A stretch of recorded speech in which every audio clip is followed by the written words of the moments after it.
Alhamdulillah, amma ba'du.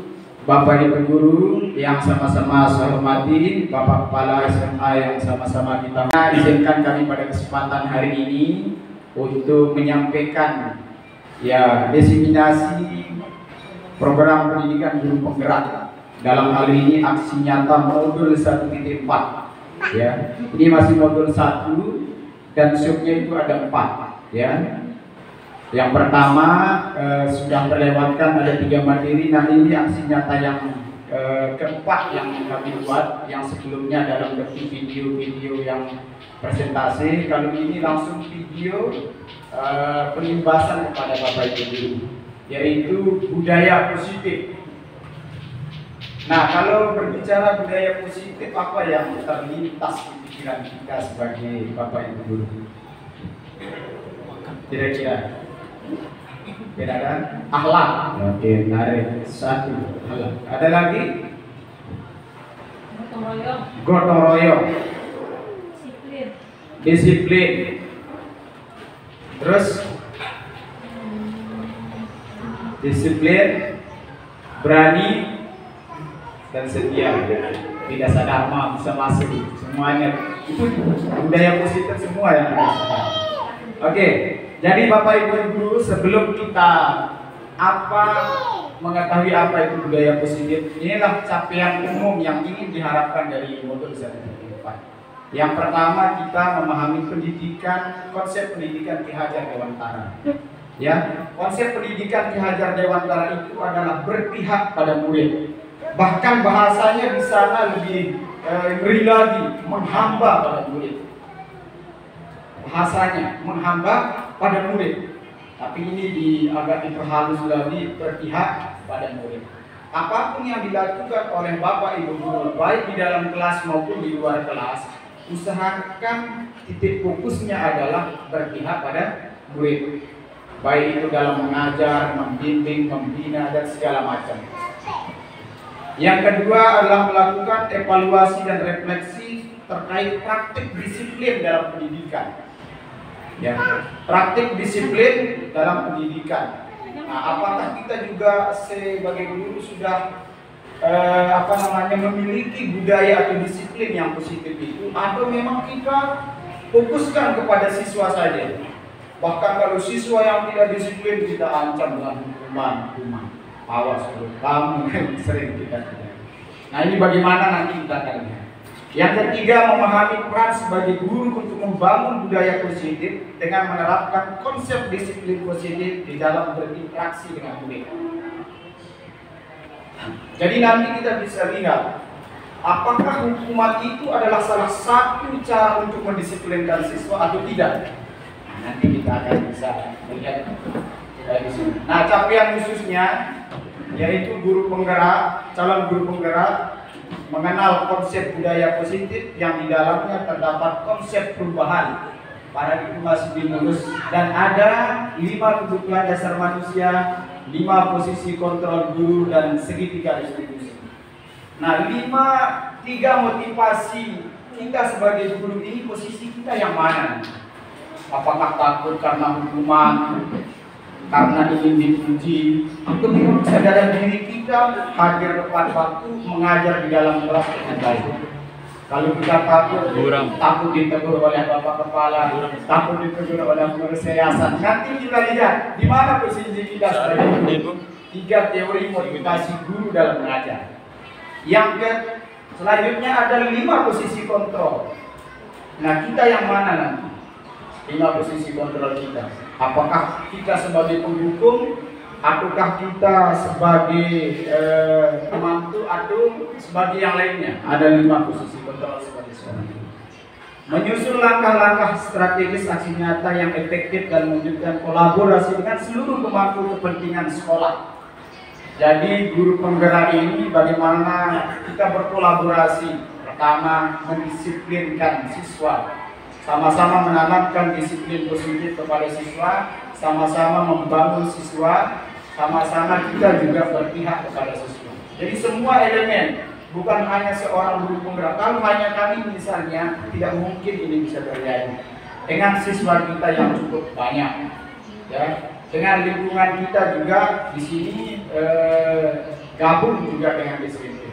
Ini juga akan menjadi tantangan kita dengan banyaknya siswa dan banyaknya permasalahan. Yang terakhir, bersikap reflektif dan kritis terhadap budaya di sekolah dan senantiasa mengembangkannya sesuai kebutuhan sosial dan emosional. Nah, topik budaya positif ini ada beberapa Bapak Ibu guru. Yang pertama, disiplin positif dan nilai-nilai universal. Yang kedua, teori motivasi, hukuman, penghargaan, dan restitusi.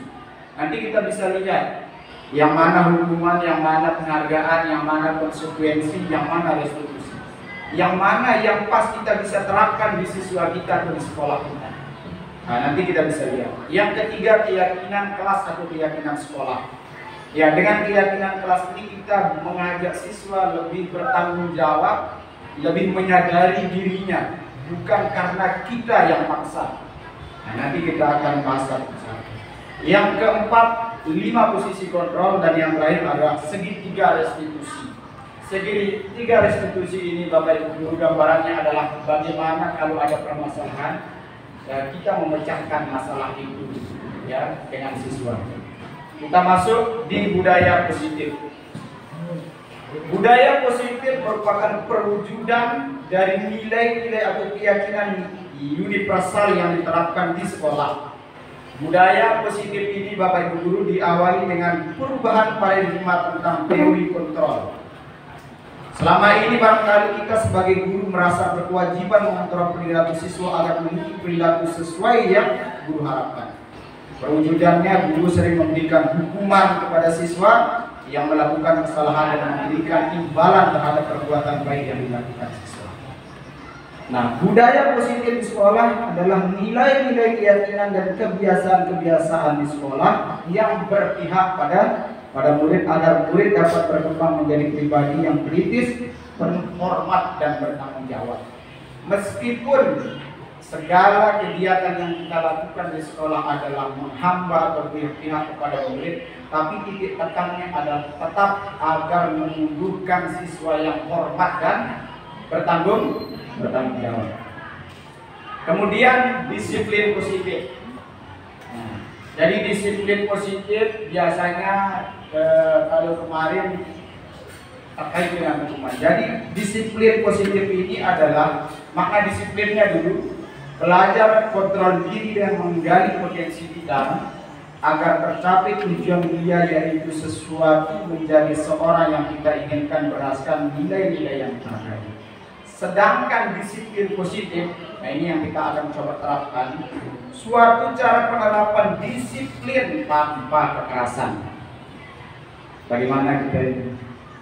Saya waktu di Dausis dengan Bapak Wakasis ini selalu ini, ya, selalu ini artinya baik suaranya agak lantang maupun misalnya tidak. Dan yang kedua, tanpa ancaman. Awas kalau berkata. Bagaimana Bapak Ibu guru? Kalau kamu tidak buat tugas, awas, saya keluarkan kamu dan kamu berjemur di lapangan.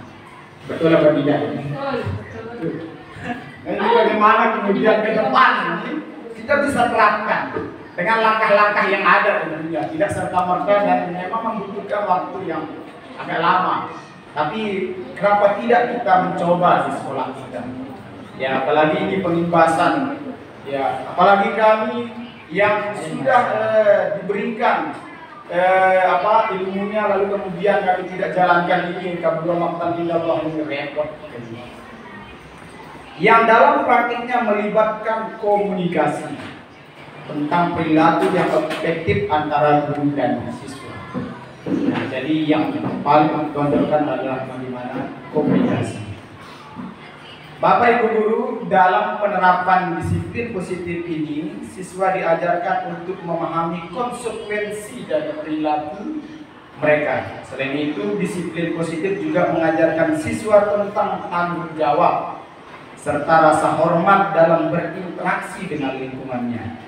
Jadi, disiplin positif merupakan salah satu cara penerapan disiplin yang bertujuan untuk menumbuhkan kesadaran serta memberdayakan siswa untuk melakukan sesuatu tanpa sodokan, tanpa ancaman, tanpa hukuman.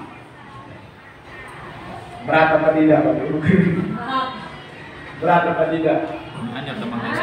Dalam mendisiplinkan siswa tanpa ancaman, tanpa sorokan, tanpa hukuman. Sementara ini yang kita praktikkan adalah, coba, selama ini yang kita praktikkan bagaimana? Mungkin ada yang berpendapat dulu satu orang. Semuanya sudah kita lakukan ini. Ancaman, sorokan, hukuman. Kalau tidak buat PR, di timur, di lapangan selama 1 jam atau selama jam pelajaran saya. Kalau tidak keluar, jangan mengikuti jam pelajaran saya. Sudah tidak buat tugas, tambah lagi tidak diberikan jam belajar. Nah, tambah pintar dia anak kita ini karena disuruh keluar, ya.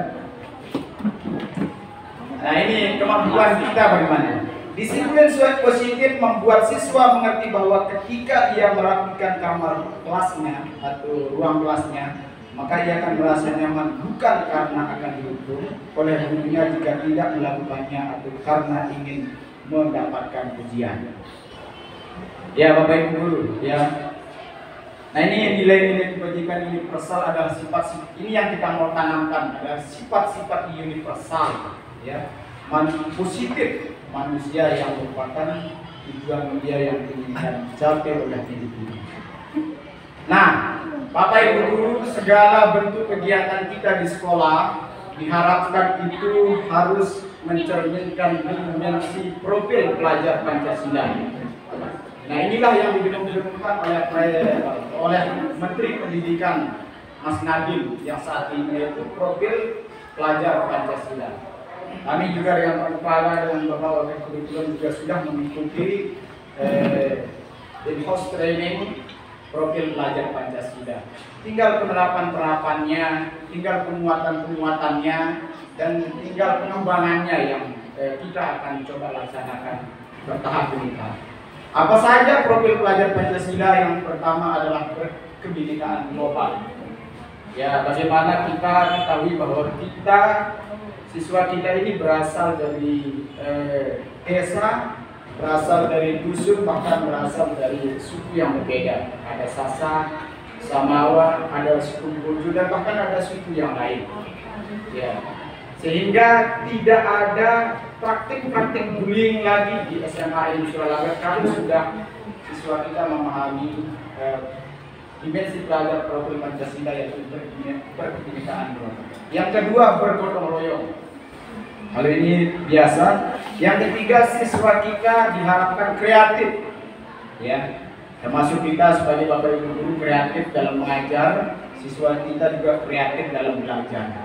Tidak hanya misalnya mencatat hadis atau hanya misalnya mendengar ceramah.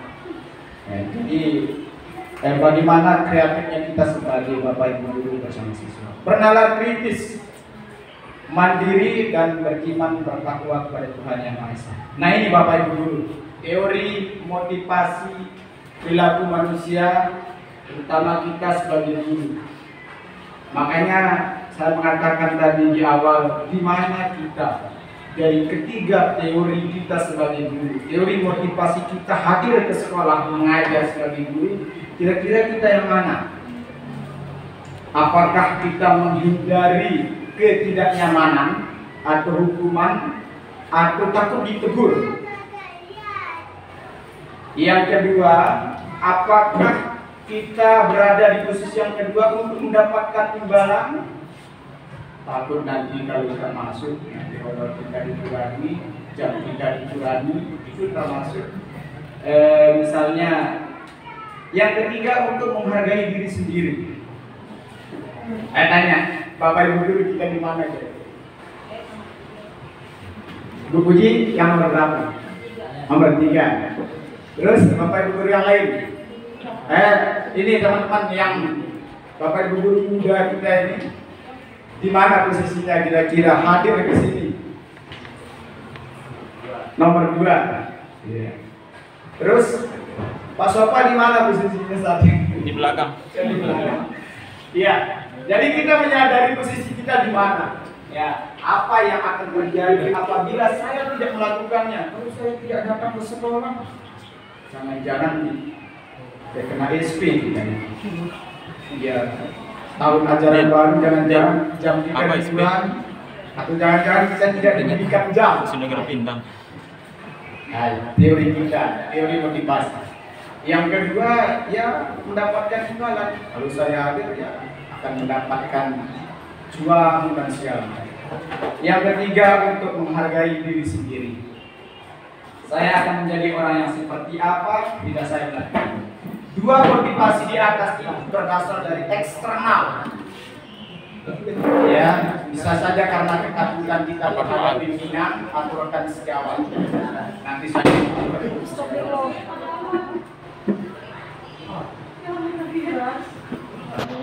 motivasi yang pertama untuk menghindari ketidaknyamanan atau hukuman. Ini adalah tingkat terendah. Ya, Bapak Ibu guru, ini adalah tingkat terendah dari motivasi perilaku manusia.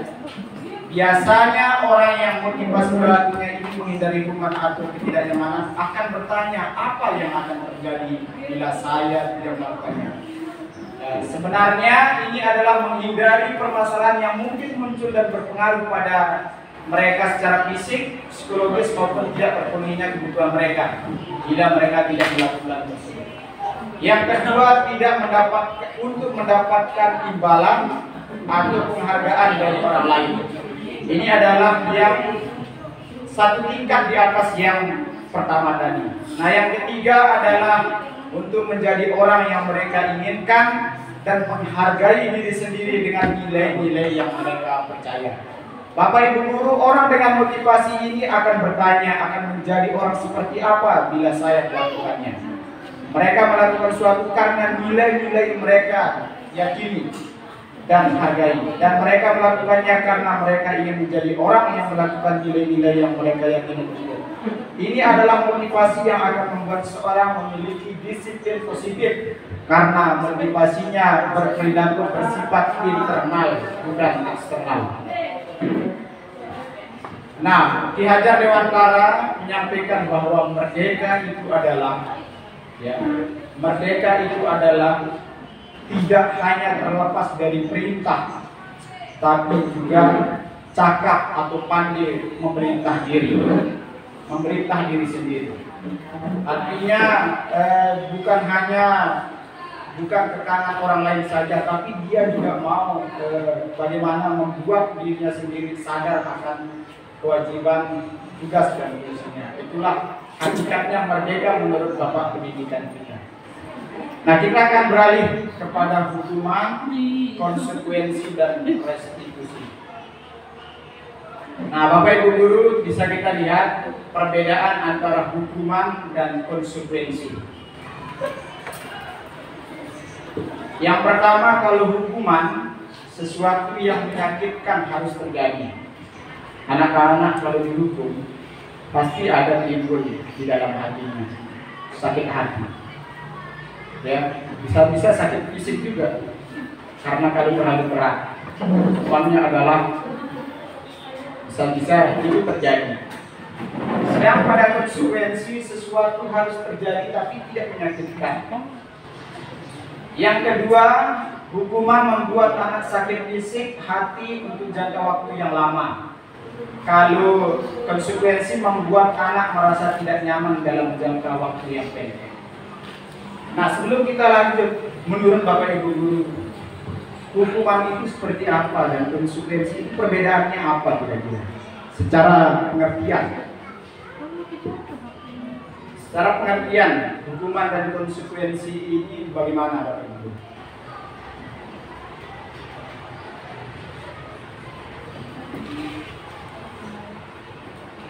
Coba Pak Mulyadin.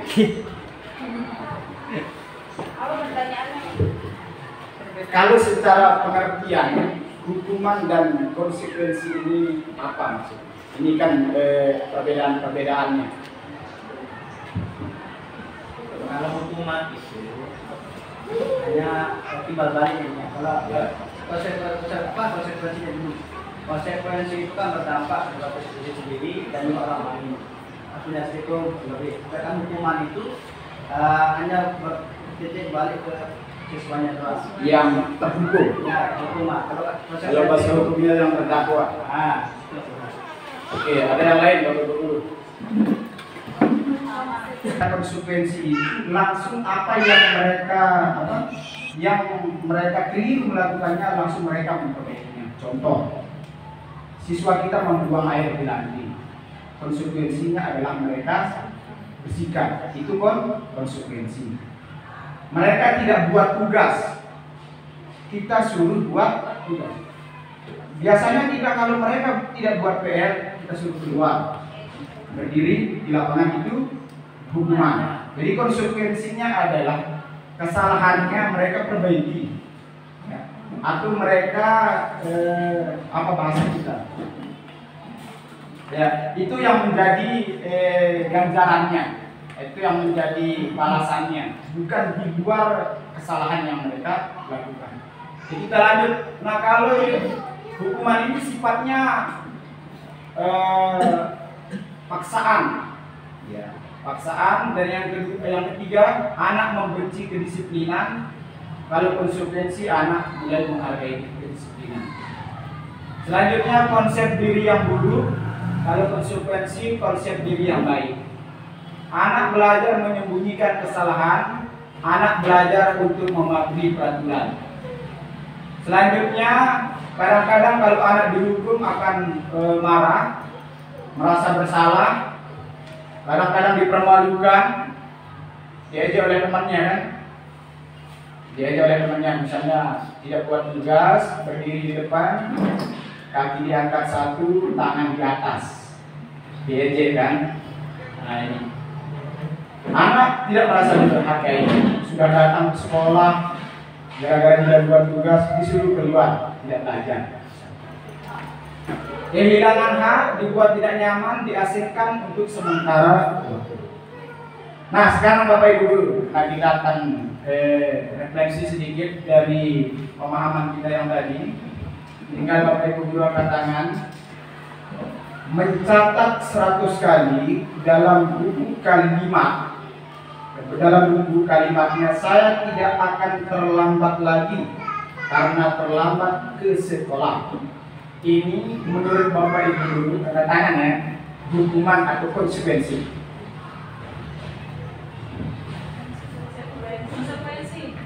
Konsekuensi. Ingat ya, konsekuensi ya, sepakat atau ada yang lain? Konsekuensi. Sekali lagi, mencatat 100 kali di dalam buku dengan kalimat saya tidak akan terlambat lagi karena terlambat ke sekolah. Konsekuensi. Yang kedua, lari mengelilingi lapangan basket 2 kali karena terlambat hadir ke sekolah. Hukuman. Murid diminta untuk push up 15 kali karena tidak menggunakan masker di sekolah. Menggantikan kertas tugas teman yang telah dicoret-coret. Konsekuensi. Membersihkan tumpahan air di meja tulis karena tersenggol pada saat belajar. Murid disuruh untuk mengenakan sepatu seharian di sekolah karena tidak mengenakan sepatu hitam. Murid disuruh mengenakan sepatu seharian. Ya. Lari mengelilingi lapangan basket 2 kali karena terlambat 10 menit untuk pelajaran video call. Hukuman. Ya, kita cek jawaban kita Bapak Guru.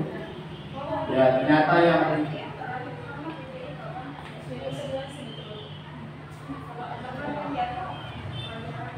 pelajaran PJOK. Ya. Ini kan kalau pelajaran PJOK memang biasanya disuruh berbaris oleh Pak Irwan, senam dulu kan. Terlambat dia senam disuruh, kadang-kadang disuruh lari oleh Pak Irwan. Ya, jadi ini perbedaannya. Jadi kita sudah memahami konsep hukuman konsekuensi. Selanjutnya restitusi. Nah inilah yang coba. Coba balik ke masa berikutnya. Nah ini. Catat 100 kali dalam buku itu nanti kalau dalam bentuk konsekuensinya yang seperti apa tindakannya? Tidak, yang sebenarnya apa yang kita lakukan? Ini tindakan dulu ya. Kalau bentuk tindakan yang dalam bentuk konsekuensi itu seperti apa? Menurut saya. Yang mana? Yang poin pertama. mencatat 100 kali di dalam buku kalimat, saya tidak akan terlambat karena terlambat ke sekolah.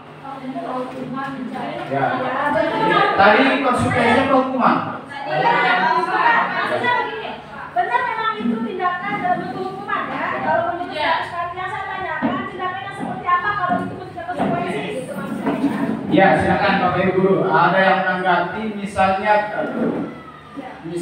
kalau terlambat, apa konsekuensi dari anak yang terlambat? Kira-kira? Ya? Disuruh lari kan tadi hukumannya. Ya. Kalau yang terlambat misalnya seperti apa?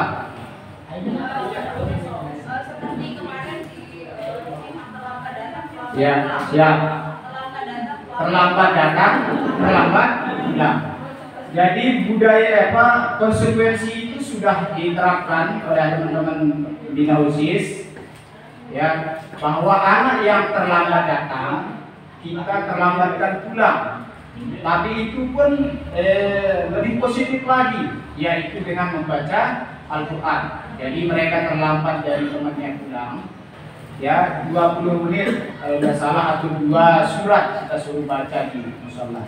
Jadi itu konsekuensi yang kita lakukan. Ya, kalau kemarin-kemarin anak-anak begitu terlambat kita suruh bersihkan sampai habis jam pelajaran pertama juga kita suruh masuk, rugi juga. Akhirnya mereka biar tidak rugi segalanya, tidak rugi sudah telat, tidak dikasih masuk jam belajar, kita terlambatkan mereka pulang. Tidak ada yang diganggu secara jam pelajaran. Ya, itu konsekuensi yang kita berikan kepada siswa kita. Dan kita coba konsekuensi yang lain ini. Ya, kita coba ganti hukuman-hukuman. Tapi yang lebih menarik adalah kita akan melalui tindakan restitusi. Restitusi ini adalah menciptakan kondisi murid untuk memperbaiki kesalahan mereka, sehingga mereka bisa kembali pada kelompok mereka dengan karakter yang lebih kuat. Restitusi juga merupakan proses kolaboratif yang mengajarkan dan membantu murid berpikir tentang orang yang seperti apa yang mereka inginkan. Ya, tujuan yang mulia. Misalnya, siswa yang sering malas. Biasanya kamu ini malas saja, nggak lulus. Nah, ini kan biasanya. Pokoknya nggak naik kelas sudah pakai dasar ini. Nah, makanya kembali kita ke restitusi. Restitusi sekali lagi menciptakan kondisi murid, memperbaiki kesalahan mereka. Kalau mereka malas, bagaimana cara pemecahan masalahnya? Bagaimana cara kita mengkomunikasikan sehingga mereka kita bantu untuk menemukan atau berpikir tentang bagaimana mereka ke depan tidak malas lagi dan sebagainya. Dan bagaimana harus memperlakukan orang lain. Kalau misalnya mereka bullying, misal ini membuli temannya, kita panggil. Mereka melakukan misalnya tindak kekerasan yang misalnya di dalam kelas, baik kekerasan fisik atau kekerasan yang lain, itu bagaimana kita panggil mereka, mencari bersama-sama pemecahan masalahnya seperti apa. Nah, restitusi itu cirinya apa? Yang pertama adalah bukan untuk menebus kesalahan, namun untuk belajar dari kesalahan. Ya, jadi siswa yang bersalah kita tidak langsung hukum justice bersalah, atau kita langsung berikan hukuman, tapi kita ajak komunikasi. Kamu kenapa sering malas? Kenapa sering tidur dalam kelas? Kenapa tidak pernah buat tugas? Kenapa sering terlambat? Kita ajak komunikasi. Ya, caranya ada di sini akan diberikan. Yang kedua adalah memperbaiki hubungan. Memperbaiki hubungan. Biasanya siswa yang rajin malas itu ya tidak mau interaksinya dengan guru agak kurang, akan menjauh dia. Bahkan kalau dia masuk ke sekolah itu nyari celah-celah dulu. Dia tidak ketemu dengan Bapak Minosis, dia tidak ketemu dengan Kasis, dia tidak ketemu dengan pembinanya itu Pak Sofa. Kenapa dia mikir saya sering malas, takut saya dipanggil. Nah, jadi restitusi ciri-cirinya akan memperbaiki hubungan. Yang kedua bentuknya tawaran. Bentuknya tawaran seperti apa? Nanti akan. Bukan paksaan. Restitusi menuntut untuk melihat ke dalam diri. Kita menyentuh hati mereka. Yang kedua, mencari kebutuhan dasar yang mendasari tindakan mereka itu.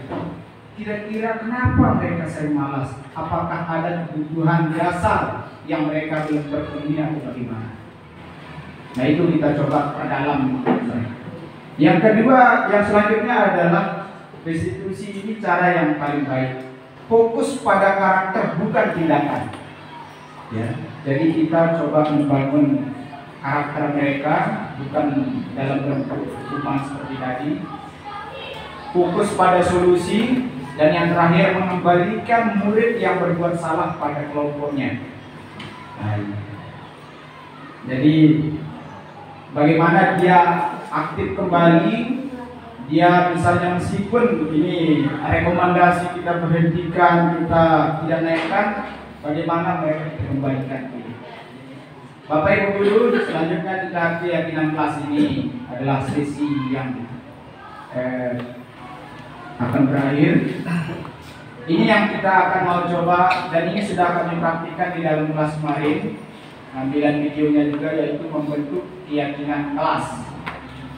Ya, jadi kita mengajak siswa untuk bagaimana menumbuhkan nilai-nilai kebajikan universal yang disepakati bersama. Jadi ingat, dari kata kuncinya ini adalah kesepakatan bersama antara guru dan siswa, atau kalau di kelas antara wali kelas dan siswanya, membuat keyakinan kelas. Selama ini mungkin yang kita buat adalah peraturan kelas, ya. Kalau ini kita diajak bagaimana menciptakan keyakinan kelas. Keyakinan akan lebih memotivasi seorang dari dalam atau memotivasi secara intrinsik.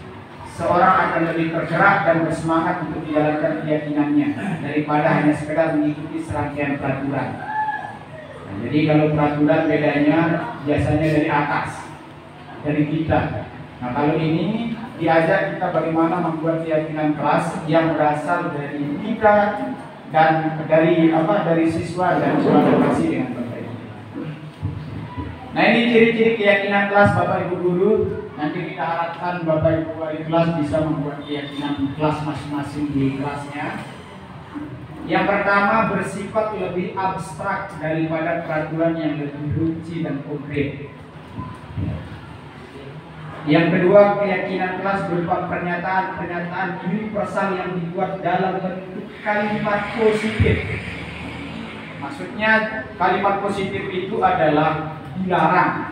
Kalau kalimat positif itu tidak ada kata-kata dilarang, jangan, itu diusahakan tidak ada yang muncul, karena itu adalah kalimat negatif. Misal, dilarang membuang sampah sembarangan, itu kalimat negatif. Dilarang ribut kalau guru sedang menjelaskan, itu kalimat negatif. Diusahakan yang muncul pada keyakinan kelas ini adalah bahasa-bahasa yang positif. Misal kalau dilarang ribut, hargailah orang yang sedang berbicara. Buanglah sampah pada tempatnya. Buanglah mantan pada air.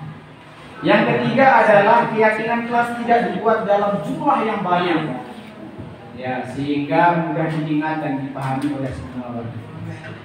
Keyakinan kelas merupakan sesuatu yang dapat diterapkan di lingkungan kelas tersebut. Ya, sepakati.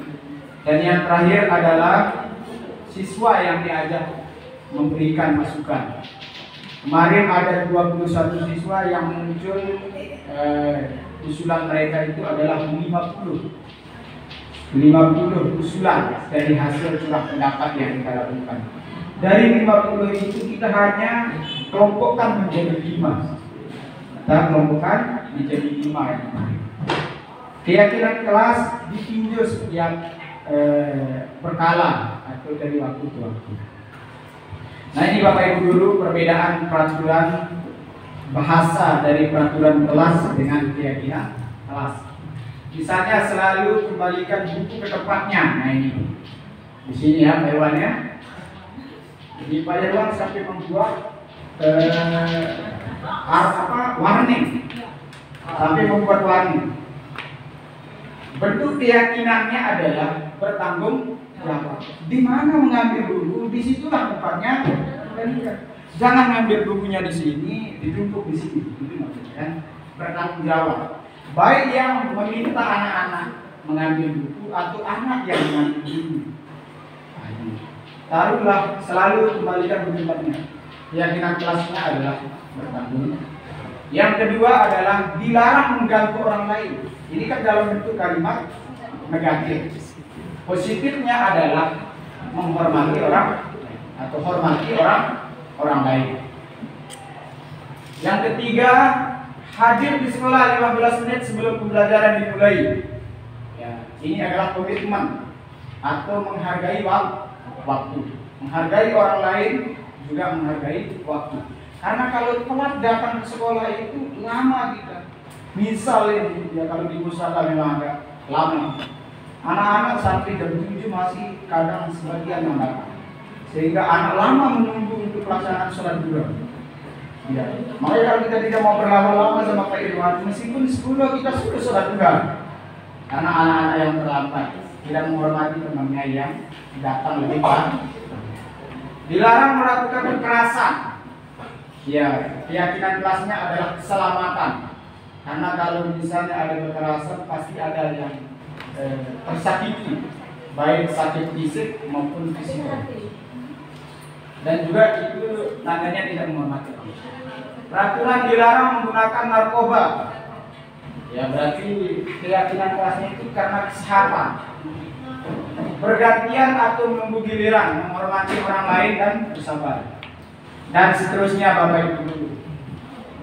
Nah ini contoh 5 keyakinan kelas yang bisa kemarin juga kami rangkum di kelas 12 IPS 1 ya. Pertama, bersikap jujur. Kami sampaikan kepada anak, kalau memang bukan uangnya jangan ambil. Ya, silahkan kembalikan ke pemiliknya. Yang kedua, bertanggung jawab, saling menghargai baik dengan guru sesama teman. Yang ketiga adalah bersikap ramah, sopan dan peduli. Peduli terhadap kelas, peduli terhadap teman, peduli terhadap menyimak dengan baik. Selanjutnya kita ke posisi kontrol.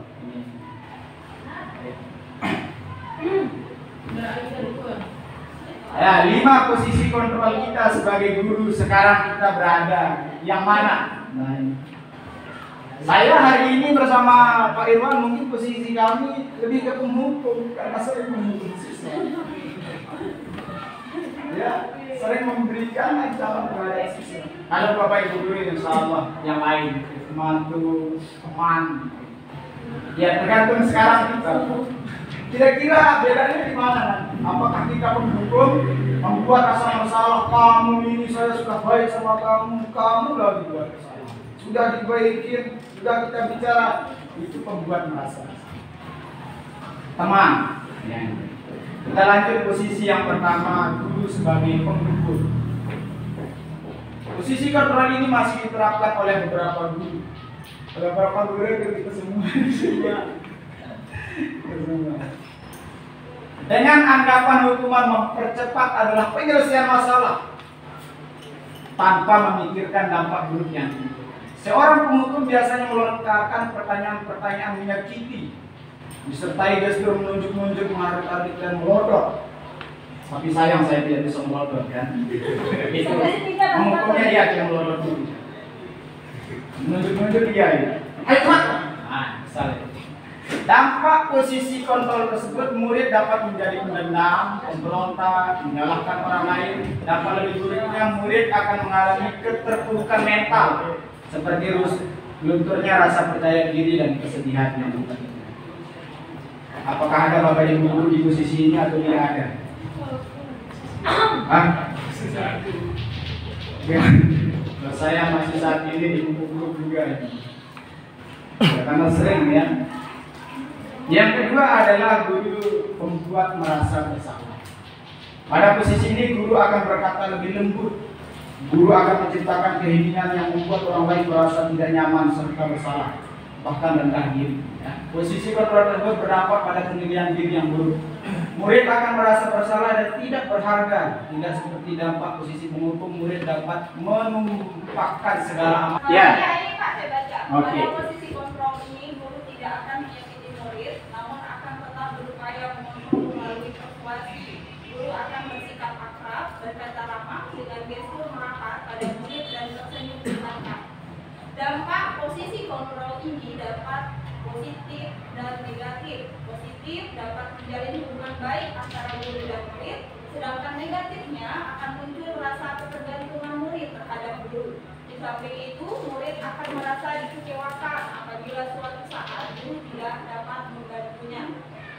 Hal ini yang dapat timbul, yakni murid dan berlaku baik hanya kepada guru tertentu dan akan berlaku semuanya di sama guru lain. Semuanya di Semuanya ya, mohon guru maaf lain. Pak ya. Iya.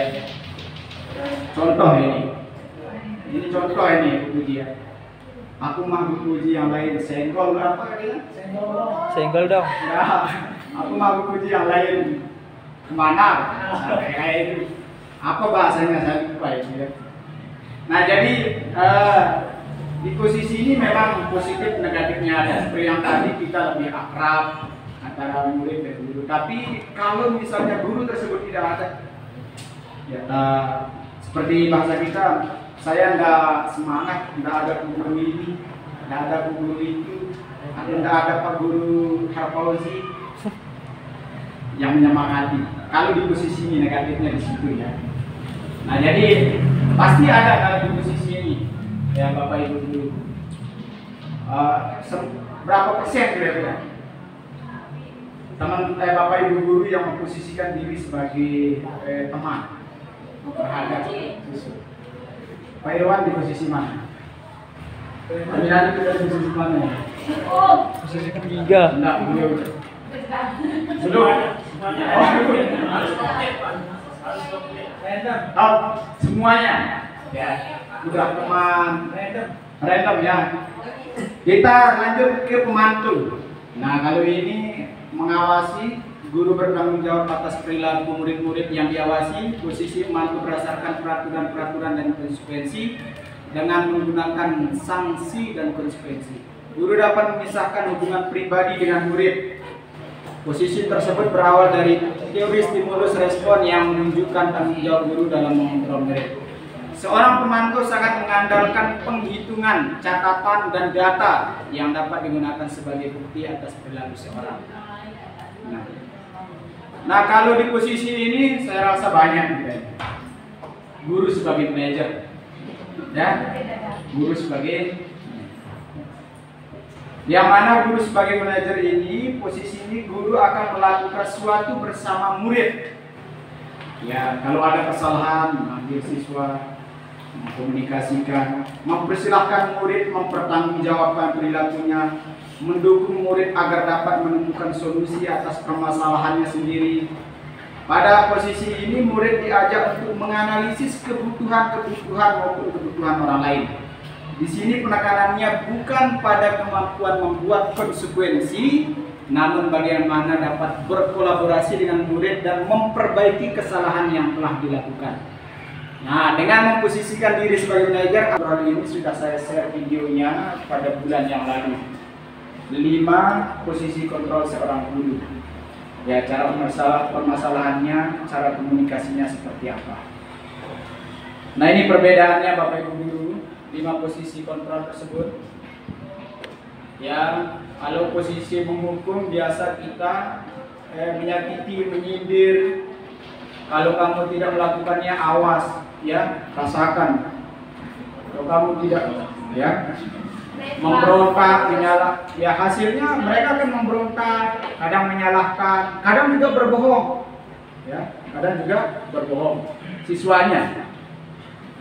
Kaitannya dengan dunia berkualitas, murid meletakkan guru di luar dunia yang berkualitas. Nah, ini bisa dibaca Bapak Ibu guru, banyak sekali ini. Kita akan baca di cara kita berkata kepada siswa saja. Kalau di penghukum, ya, kalau kamu tidak melakukannya, awas, rasakan akibatnya. Kalau di pembuat merasa bersalah, guru biasanya berkata, kamu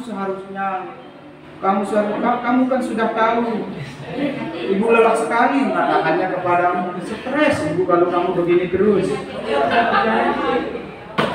Ini kalau pembuat masalah. Kalau teman, ayolah, ayolah Mulyadin, lakukan demi ibu. Ini kan, masa kamu tidak mau? Ingat, ibu kan tidak pernah, ibu tidak akan. Ingat, ibu pernah membantu kamu. Nah ini kalau di posisi teman, bahasa yang dilontarkan. Nah kalau di pembantu, misalnya terlambat, ya, apa peraturannya? Nah itu pembantu. Nah kalau di posisi manajer, guru berkata kepada siswa, apa yang kita yakini, apa yang bisa kita kerjakan untuk memperbaiki masalah ini? Ini kalau posisinya manajer.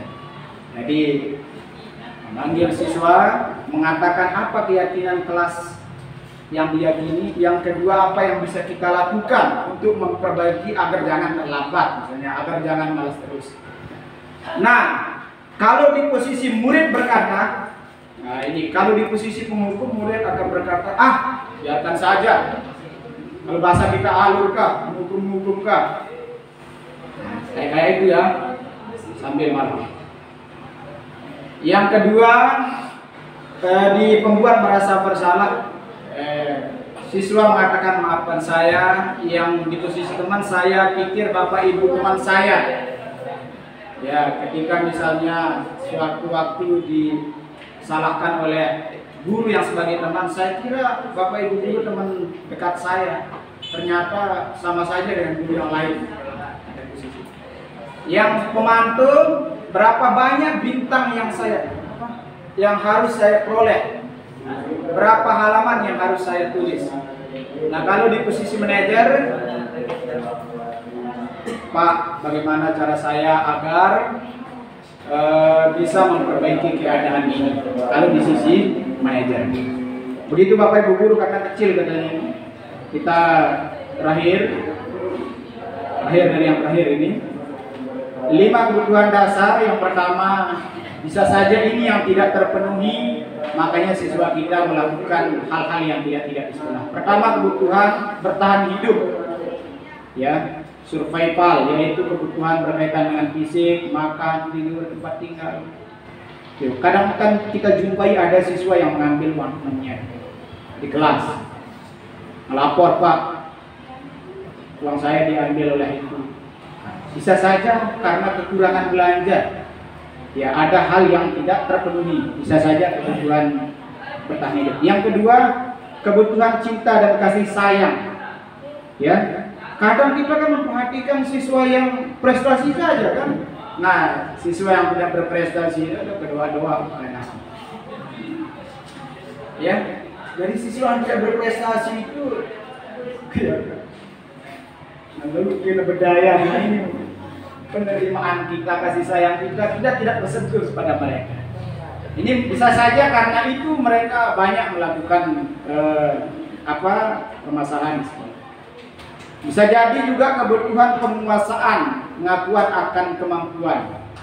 Karena kita hanya menyuruh yang ini saja, kok saya tidak pernah disuruh oleh Bapak Ibu, padahal saya bisa loh. Ternyata di luar mereka berprestasi, di sini kita tidak perhatikan. Ini bisa saja mungkin pengakuan kita yang kurang di sekolah. Baik di rumah oleh orang tuanya dan oleh rekan-rekannya, ini bisa saja terjadi. Kebutuhan kebebasan, ya, akan pilihan. Ya. Yang terakhir adalah kebutuhan akan kesenangan. Ya, ini mungkin bisa tidak terpenuhi. Misalnya belajarnya hanya mencatat terus, akhirnya kadang siswa tidak mencatat. Yang ada dua buku gue, wah. Jadi dia tidak mencatat jadinya terus. Nah ini bisa jadi. Nah inilah cara kita akan menyelesaikan masalah yang kita alami di sekolah, yaitu dengan cara segitiga restitusi. Ini adalah inti dari semua rangkaian yang akan kita laksanakan, yaitu dengan validasi tindakan, yang kedua menstabilkan identitas, dan menanyakan keyakinan. Ya, validasi kebutuhan. Ya, kebutuhan apa yang belum terpenuhi. Menstabilkan identitas. Kita coba menstabilkan identitas. Ya.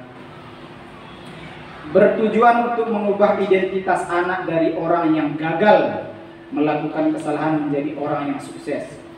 Anak yang melanggar peraturan karena sedang mencari perhatian adalah anak yang sedang mengalami kegagalan. Dia mencoba untuk memenuhi kebutuhan dasarnya, namun ada yang berbenturan. Bisa jadi ada yang tidak terpenuhi. Kalau kita mengkritik dia, maka kita akan tetap membuatnya dalam posisi gagal. Kalau kita ingin menjadi reflektif, maka kita harus meyakinkan si anak. Ini menstabilkan identitas. Nah, jadi apa yang muncul kira-kira kalau kita panggil anak? Jadi pertama, nah, berbuat salah itu adalah hal yang wajar. Kita sampaikan, saya juga sering berbuat salah. Karena kita manusia kan. Ya doang biar dirinya salah. Kita kan langsung ya. Ini. Yang kedua, tidak ada manusia yang sempurna. Menstabilkan identitas. Artinya suasana yang mereka dipanggil ke kantor saja itu sudah mencekam bagi mereka. Apalagi misalnya dipanggil oleh Pak Kepala, Kasis dan Bapak Wakil yang lain untuk masuk. Nah, ini kan saya juga pernah melakukan kesalahan seperti itu. Nah, jadi ini bahasa-bahasa yang bisa kita munculkan kalau ada siswa kita yang berbuat salah. Bisa kita praktikkan Bapak Ibu. Ya. Bapak Ibu tidak tertarik mencari siapa yang salah. Ya. Tapi Bapak Ibu tertarik mencari solusi dari permasalahan ini. Misalnya kita panggil 2 sampai 3 orang. Jadi kita tidak menyalahkan si A, si B atau si C. Tapi kita berusaha mencarikan solusi dari permasalahan. Yang terakhir, yang keempat, kamu berhak merasa begitu. Dan apakah kamu sedang menjadi teman yang baik buat dirimu sendiri? Nah, kalau dia berbuat salah, kan tentu banyak yang mencoba. Yang kedua adalah validasi kebutuhan. Restitusi ini tidak menyarankan guru bicara ke murid bahwa melanggar aturan adalah sikap yang baik. Tapi dalam restitusi guru harus memahami alasannya dan paham bahwa setiap orang pasti akan melakukan yang terbaik di waktu tertentu. Sebuah pelanggaran aturan seringkali memenuhi kebutuhan anak dan akan penguasaan power walaupun seringkali bertabrakan dengan kebutuhan yang lain. Itu kebutuhan akan kasih sayang, rasa diterima, apa bacaannya ini? Belonging ya? Itu yang terakhir. Kalau kita tolak anak yang sedang berbuat salah, dia akan tetap menjadi bagian dari masalah. Namun bila kita memahami alasannya melakukan sesuatu, maka dia akan Nah, adapun bahasa yang muncul pada validasi kebutuhan ini adalah padahal kamu bisa melakukan yang lebih buruk dari ini. Lah, anak yang berbuat salah kita panggil, padahal kamu bisa melakukan hal yang lebih buruk dari ini. Ya. Kamu pasti punya alasan mengapa melakukannya. Ya, melakukan kesalahan tersebut. Yang selanjutnya, kamu patut bangga pada dirimu sendiri karena kamu telah melindungi sesuatu yang penting buatmu. Bisa saja dia melakukan kesalahan karena dia melindungi sesuatu, kehormatannya, atau segala macam yang lain. Kamu boleh mempertahankan sikap itu, tapi kamu harus menambahkan sikap yang baru. Nah, yang terakhir adalah menanyakan keyakinan. Ya, menanyakan keyakinan.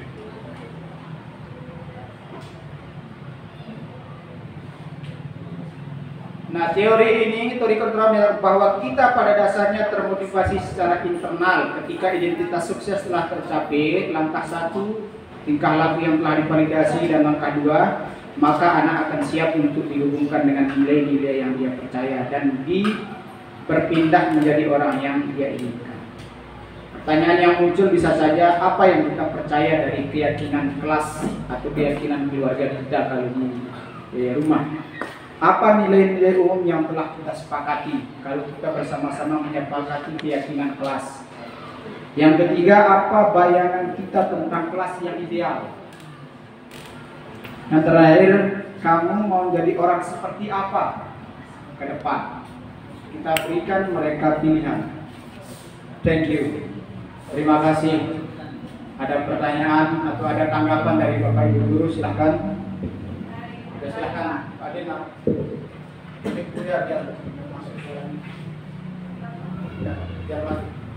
Ya, Assalamualaikum warahmatullahi wabarakatuh.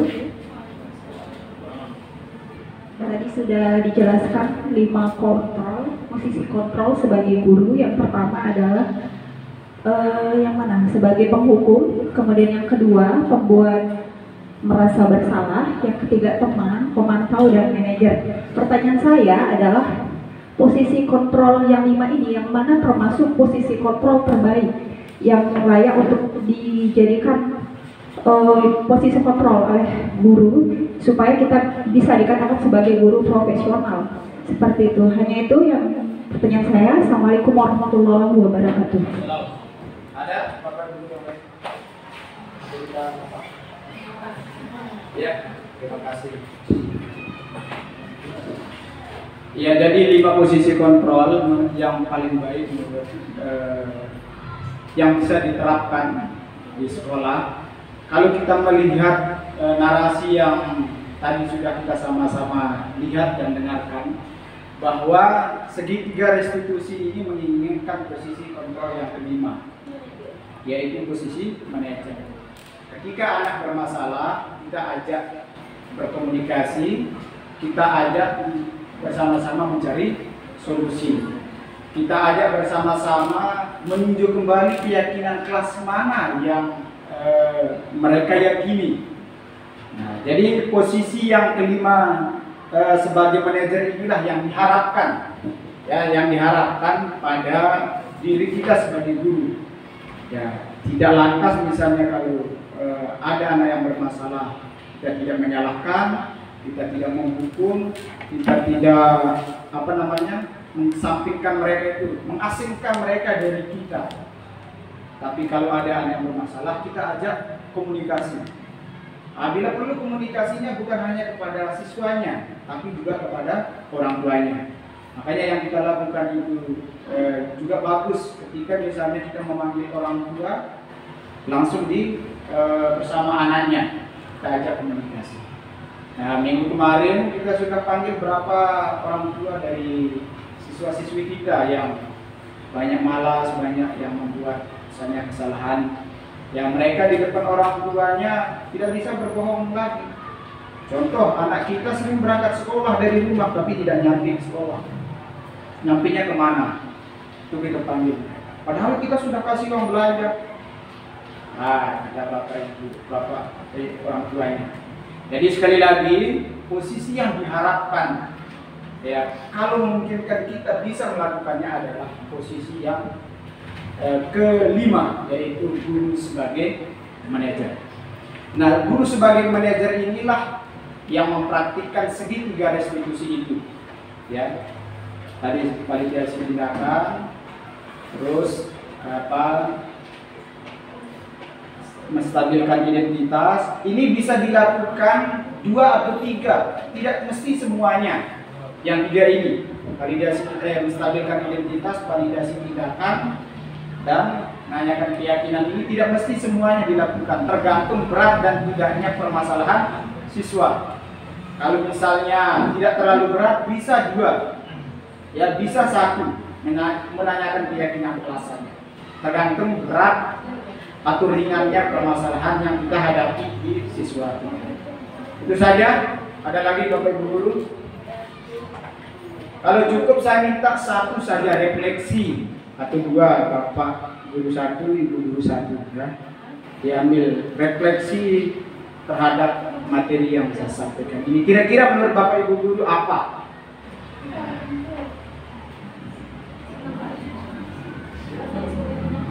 Refleksi terhadap ini, ya, penerimaan materi ini. Menurut apakah bermanfaat atau bagaimana? Bapak guru Oh, Bapak Guru. Oh, ini. Sampaikan nomor 1 ayat. Oh iya. Ini masuk ayat.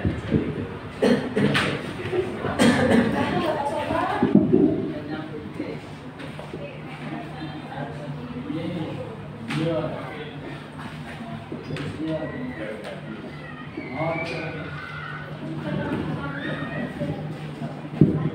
Reflection atau testimoni? Ya,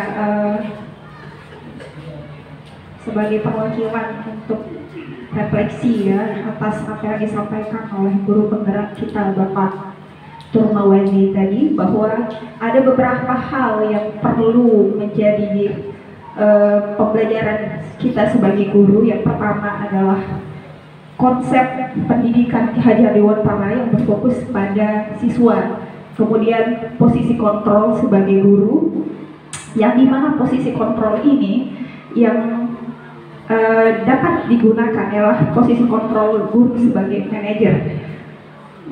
Selanjutnya, karena posisi kontrol sebagai manajer itu adalah bentuk dari tindakan restitusi. Restitusi ini yang pertama stabilitas identitas, validasi identitas, yang dimana Bapak Ibu guru bisa mengambil dua atau satu dari segitiga restitusi tersebut. Hal ini sangat bermanfaat sekali bagi kita sebagai guru untuk menggunakan ini posisi kontrol ini ya, seperti itu. Hanya itu Pak Guru, terima kasih. Assalamualaikum warahmatullahi wabarakatuh. Ada lagi Bapak Ibu guru? Tinggal satu atau langsung dari Bapak Kepala saja memberikan tanggapan terhadap materi hari ini. Kepala memberikan refleksi terakhir sebelum kita melaksanakan. Terima kasih. Ya, dari apa yang telah disampaikan ini sebagai teman yang baik dalam mengajar.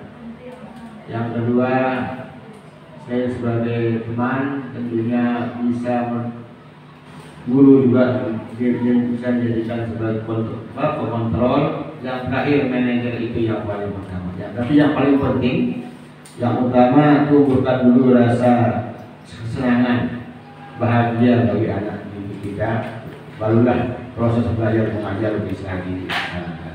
Jadi kuncinya dalam belajar itu yang dapat kami serap. Dari apapun yang kita akan sampaikan, kuncinya anak itu bahagia dalam menerima pembelajaran. Terima kasih. Assalamualaikum warahmatullahi wabarakatuh. Terima kasih Bapak Ibu guru pada kesempatan hari ini. Mudah-mudahan apa yang kami sampaikan ini bermanfaat untuk kita semua.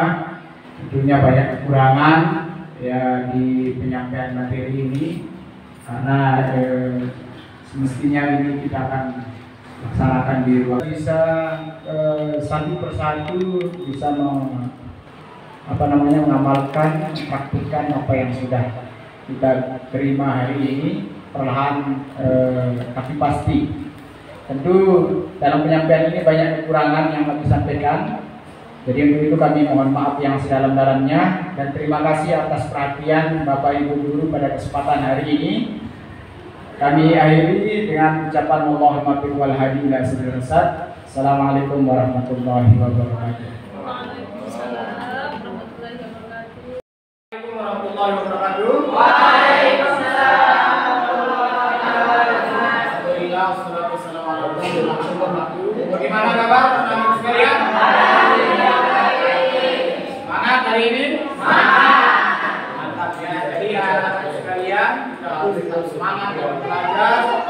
Ya, apalagi anak-anak sekalian, kita masih bentar lagi ujian.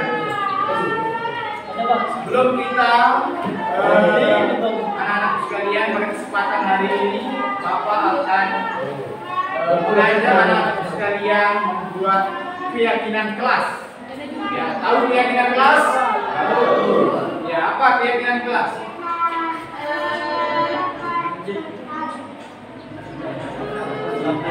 Menciptakan suasana positif. Ada lagi? universal. Itu nilai-nilai positif, nilai universal yang memotivasi diri kita sendiri. Nah, jadi pada kesempatan ini saya akan mengambil video terkait dengan pembuatan keyakinan kelas sebagai bentuk aksi nyata. Ya, aksi nyata modul 1.4 budaya positif. Budaya positif. Nah, sebelum kita mengetahui budaya positif apa, nah ini patut nasihat buat anak-anak kami sekalian. Ada yang bisa baca? Ada. Satu orang baca. Ya, silakan. Ikan langit jangan berkeliaran. Istirahatlah untuk melihat. Di sekolah jangan berjalan. Baik mengejar masa depan. Nah ini silakan yang laki-laki satu orang baca. Ayo. Ada apa? Beli tomat pergi ke pasar supaya mudah mengajak kawan. Jika teman malas belajar, ingat orang tua dan masa depan. Ya, yang depan baca. Banyak kata, banyak istilah. Ya. Beda makna. Ya. Bentar lagi ujian sekolah. Ya. Bentar lagi sekolah.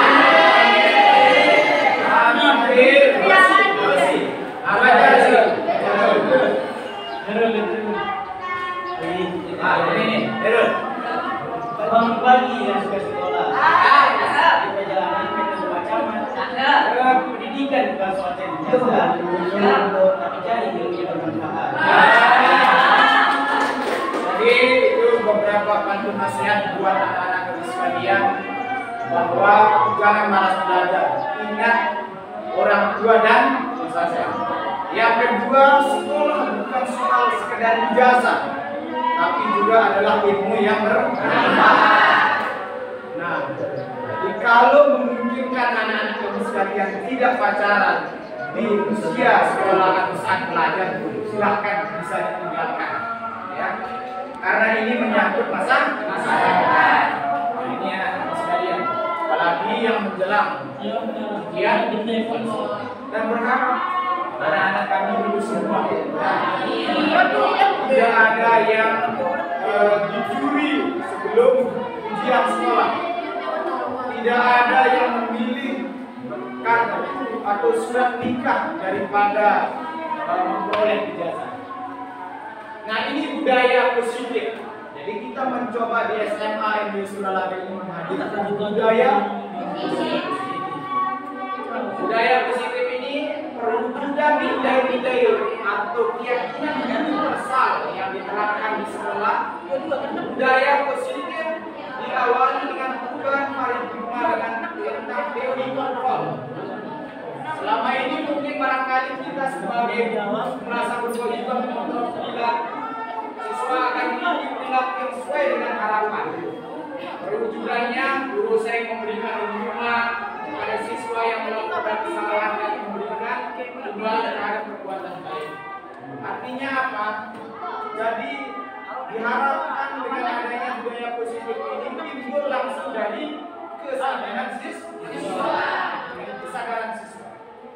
Budaya positif di sekolah menilai keyakinan dan kebiasaan di sekolah yang berpihak pada murid, yang berpihak kepada murid, agar murid dapat berkembang menjadi pribadi yang kritis, beriman dan bertanggung jawab.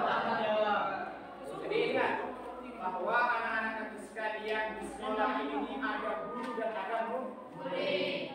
Sebagai seorang murid, ya semestinya kita juga menghormati menghargai guru.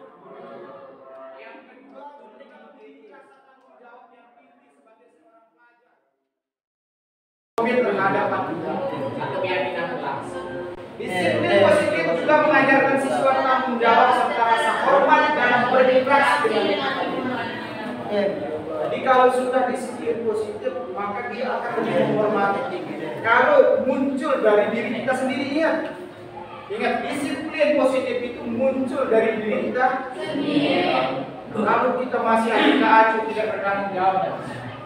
Jadi disiplin positif salah satu cara penerapan disiplin yang untuk menumbuhkan kesadaran serta memberdayakan siswa tersebut tanpa sokongan, tanpa ancaman maupun hukuman. Disiplin positif. Kita berharap bisa menerapkan di sekolah. Disiplin positif membuat siswa mengerti bahwa ketika ia merapikan kamar ruang kelasnya, maka dia akan merasa nyaman. Tadi sudah kan, merasa nyaman. Bukan karena akan mendukung oleh gurunya, dan melakukan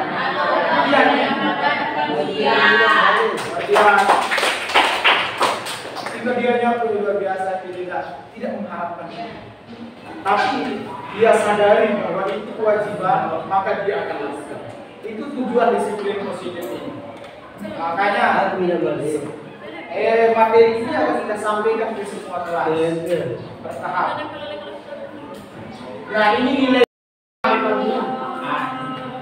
Nah, yang paling diharapkan adalah saya menyapa. Ya, karena saya menghargai tanggung jawab saya. Saya tepat waktu datang ke sekolah karena saya menghargai waktu. Disiplin waktu. Nah, ini yang harus ada pada diri. Tapi ini tidak berkemungkinan siapapun. Seorang guru ya tidak telah datang sekolah, aku dan tegur waspada. Aku paling kurangi nomor ada. Motivasi seseorang itu. Semua kita punya motivasi sendiri. Kenapa Anda datang? Mari kita dong sebelum punya itu motivasi. Kenapa? Kita lanjut aja ya.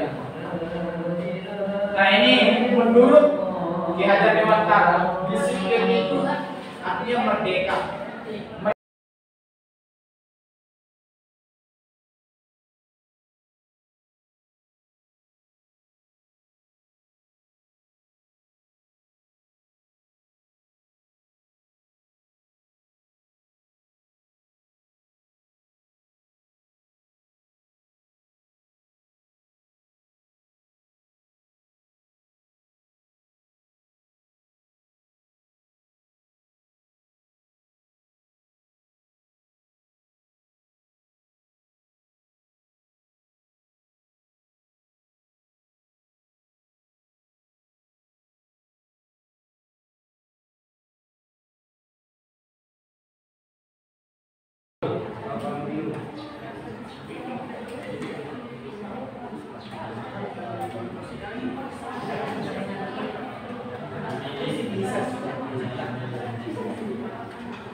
Album video.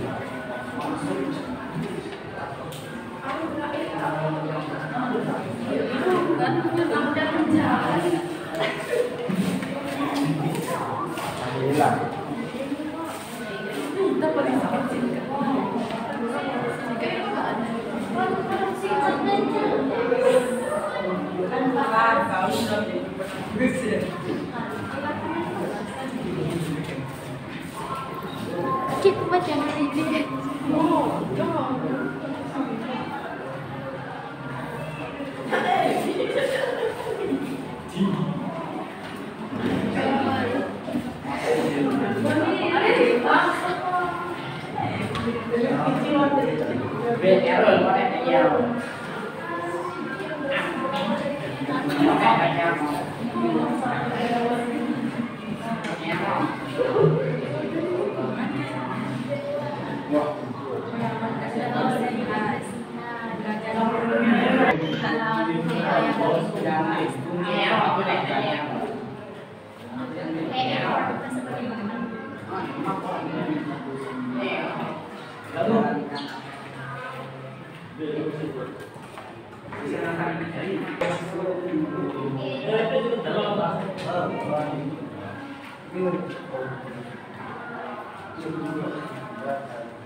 Kelompok pertama,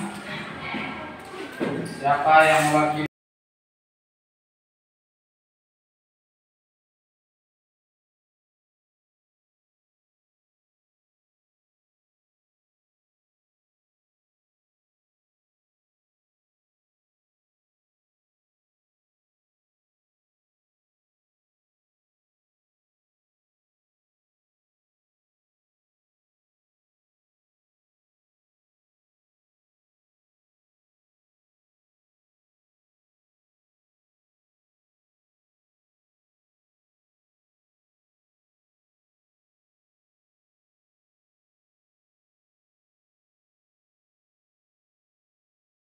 Bismillahirrahmanirrahim. Assalamualaikum warahmatullahi wabarakatuh. Perkenalkan, saya perwakilan dari kelompok 1 akan membacakan hasil diskusi kami tentang keyakinan kelas. Kita lanjut. Yang pertama yaitu saling mendukung dalam berbagai bidang. Lalu yang kedua yaitu peduli sesama teman. Yang ketiga, menghilangkan sifat acuh tak acuh. Selanjutnya, menerapkan keadilan. Kita lanjut ke nomor 5, yaitu saling membantu sesama. sesama lain. Yang keenam, menghargai waktu. Yang ketujuh, mari saling menghargai antar sesama tanpa adanya perbedaan. Dan yang terakhir, berawal dari kebersihan, belajar pun tenang. Mungkin hanya ini. Sekian. Assalamualaikum warahmatullahi wabarakatuh. Bismillahirrahmanirrahim. Assalamualaikum warahmatullahi wabarakatuh. Waalaikumsalam. Saya dari kelompok 5, kalau mewakili kelompok 5 yaitu ingin menyampaikan tentang impian dan kata-kata motivasi dari kami.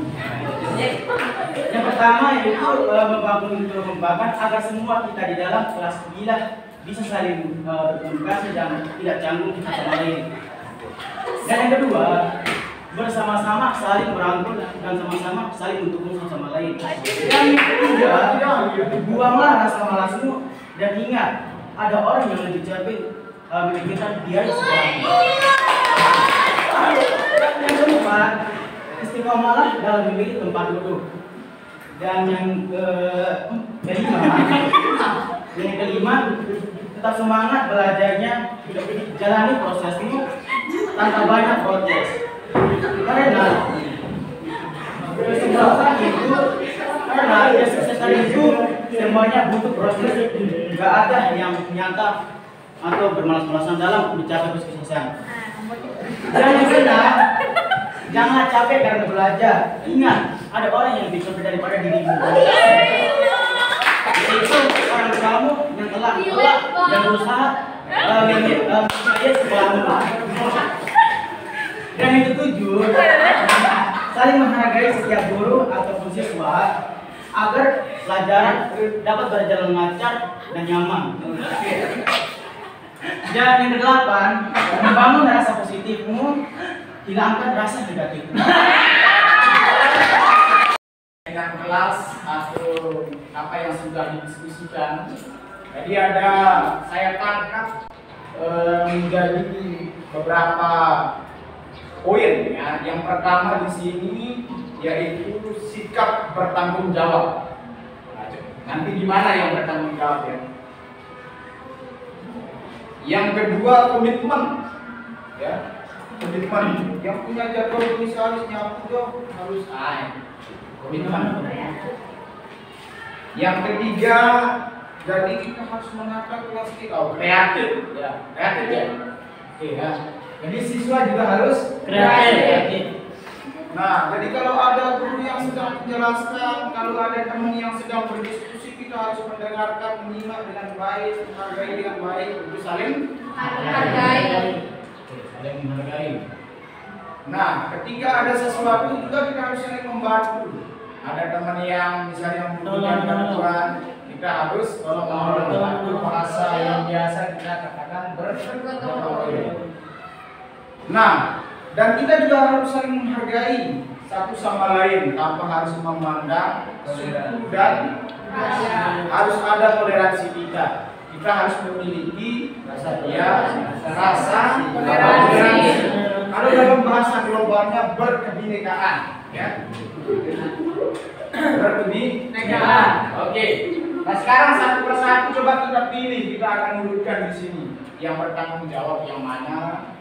Yang komitmen yang mana, yang kreatif yang mana, nanti kita buat dalam satu kalimat. Saling mendukung dalam berbagai bidang, ini pasnya di mana? Saling mendukung, saling menghargai, toleransi, berkebinekaan, ya berkebinekaan, saling mendukung.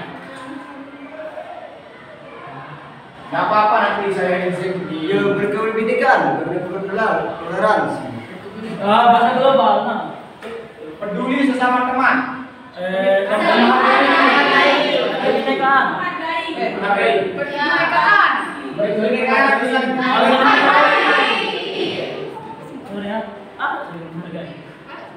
menghilangkan sifat acuh tak acuh. Baru kewajiban. Menghargai. Sifat acuh tak acuh itu sebagai bentuk tanggung jawab. Ya. Jangan acuh tak acuh, harus punya tanggung jawab. Menerapkan keadilan, Kepemimpinan.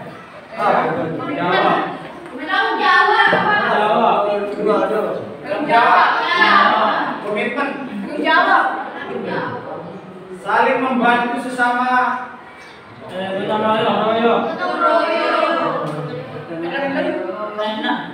Sebenarnya peduli ini juga bisa digotong. Menghargai waktu. Komitmen. Mari saling menghargai antar sesama teman. Berawal dari kebersihan, belajar tenang. Jawab. Komitmen apa dan jawab? Ini hampiran hidup. Saya nyarikan di bawah. Memiliki fasilitas kelas yang memadai seperti sabtu. Kreatif. Juga bisa dikasih bertanggung jawab. Pindah papat dan menyertakan lingkungan kelas yang bersih. Jawab. Memiliki solidaritas yang tinggi. Memiliki solidaritas yang tinggi antar teman. Menghargai. Yang mana?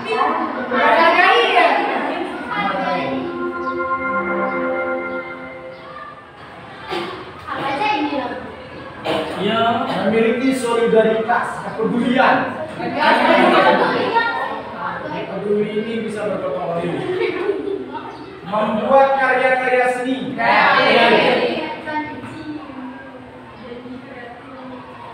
Tidak membedakan teman satu dengan yang lain. Mengeluarkan uang kas.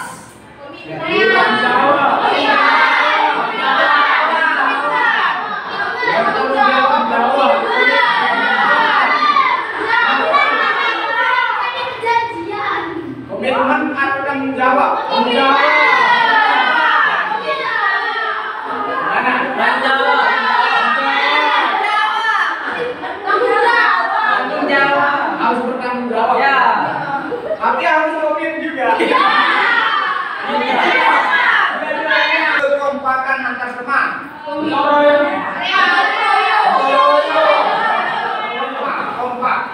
Hubungan dari gotong royong. Menjaga kebersihan dari pagi sampai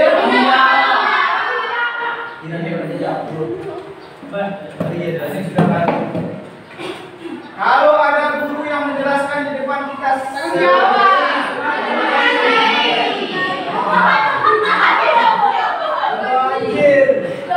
tetap selalu kompak dalam berbagai hal.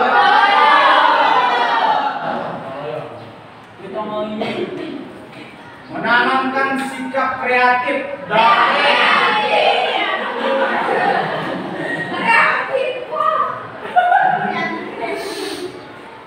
mandiri, belajar kalau tidak ada guru yang mengajar.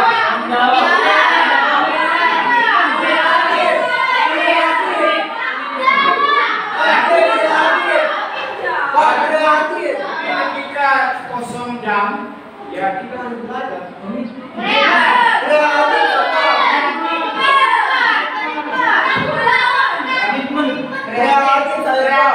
Bisa apa kreatif harus bisa mandiri belajar kalau tidak ada guru.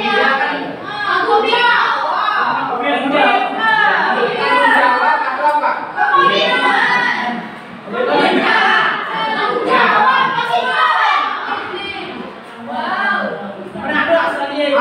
Dalam berdiskusi.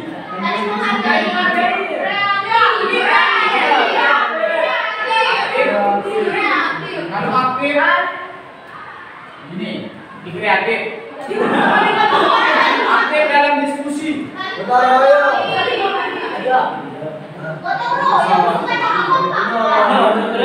Jadi ketika ada teman yang berdiskusi, jangan kita diam terus.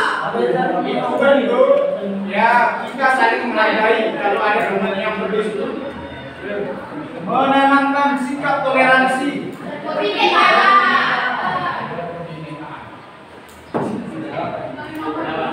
Menjalankan apa yang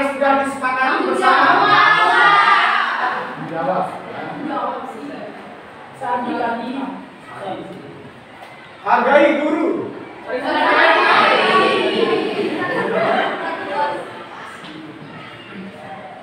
Saya ingin kelas saya memiliki fasilitas yang lengkap. Apa lainnya?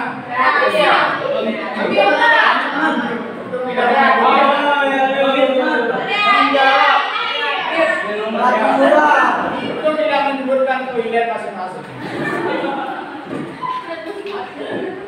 Saya ingin kelas saya menjadi kelas yang sangat rapi dan bersih. Belajar dengan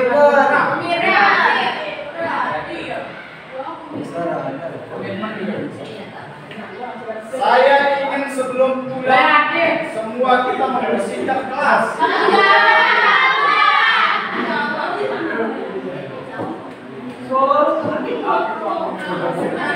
Tidak boleh berbicara sama ibu.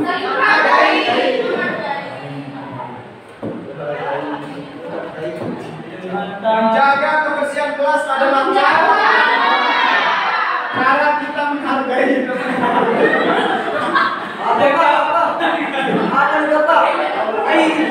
menjaga kebersihan kelas adalah cara kita menghargai.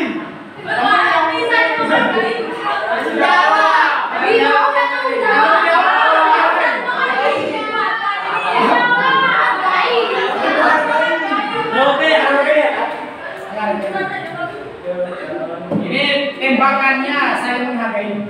Ayo nomor 4 ini. Hargailah teman yang hargailah teman yang mempunyai kekurangan.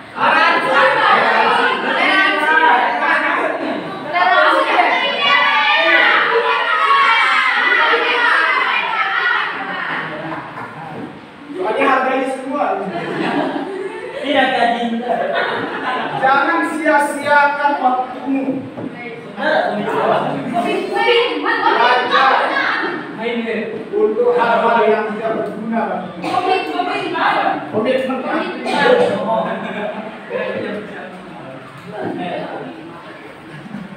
Jangan melihat orang yang orangnya, tapi lihatlah apa yang disampaikan.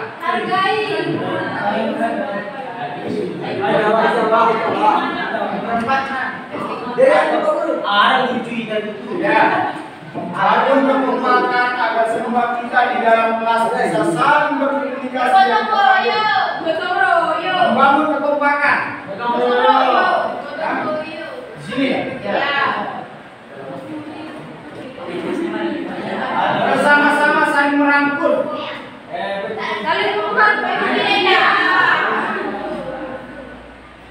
Buang rasa malasmu. Ingat, ada orang yang capek.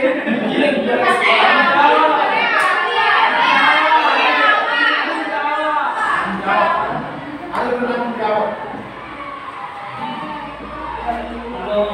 Istiqomahlah dalam memilih tempat duduk.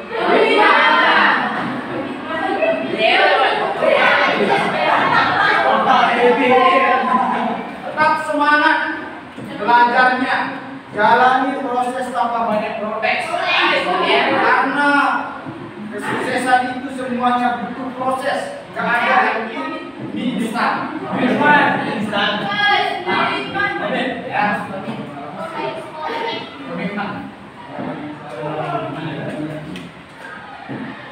Janganlah capek karena belajar. Ingat, ada orang yang lebih capek daripada dirimu, yaitu orang tuamu yang telah bisa menjadi sekolahmu.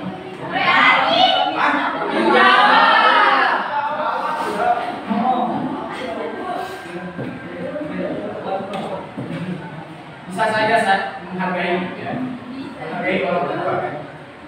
Saling menghargai.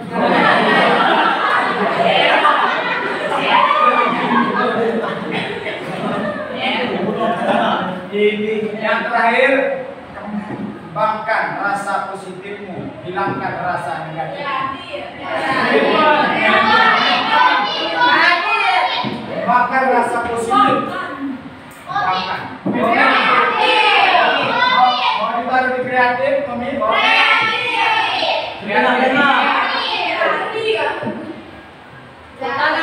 Terima kasih. kepercayaan oleh orang tua, sekolah, ya, berikan biayakan. Tentunya kita sebagai anak juga bertanggung jawab terhadap kepercayaan orang tua, amanah terhadap kepercayaan orang. Nah, dan juga kita harus komit. Kalau sudah kita misalnya bersekolah, tetaplah belajar. Kemudian jangan sampai anak-anak kami sekalian melakukan hal yang tidak benar. Hidupnya sudah kesana kemari, mau pindah kelas setiap hari. Nah, ini ada beberapa unsur. Menghargai waktu, ya, menghargai waktu. Karena waktu kita ketahui kesai. Waktu itu ibarat kalau kita tidak bisa menghargai, dia menggunakan waktu sebaik-baiknya, maka dia akan membunuh kita. Dan siswa itu kreatif. Nah, seperti ini dah ala kreativitas kelas. Berapa gambar sudah muncul, sapu, ya, memunculkan gambar-gambar seni. Meskipun masih ini tidak terlalu banyak. Ya, ke depan kalau sudah tamat. Saling menghargai, ini yang banyak muncul. Nah, sekarang kita tanya pada diri kita sendiri. Ketika misalnya ada teman kita diskusi di depan, apakah kita sudah mendengarkan, menyimak dengan baik? Yang kedua, ketika teman kita meminta kita berpendapat, apakah kita sudah sampaikan pendapat? Atau jangan-jangan kemudian aku tuliskan gitu. Bukan, kita tidak boleh. Dia kasih program dan kasih guru. Bagaimana? Kan begitu. Kita saling menghargai.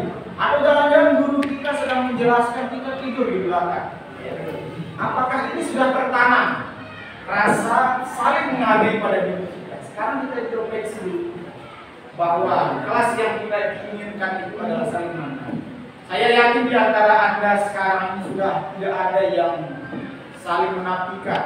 Artinya saling menafikan itu anak-anak kalian sekalian membeda-bedakan. Kamu kan dari timur, kamu kan dari Perun, kamu kan dari Kaspet, dasar Besi, dasar Pentol.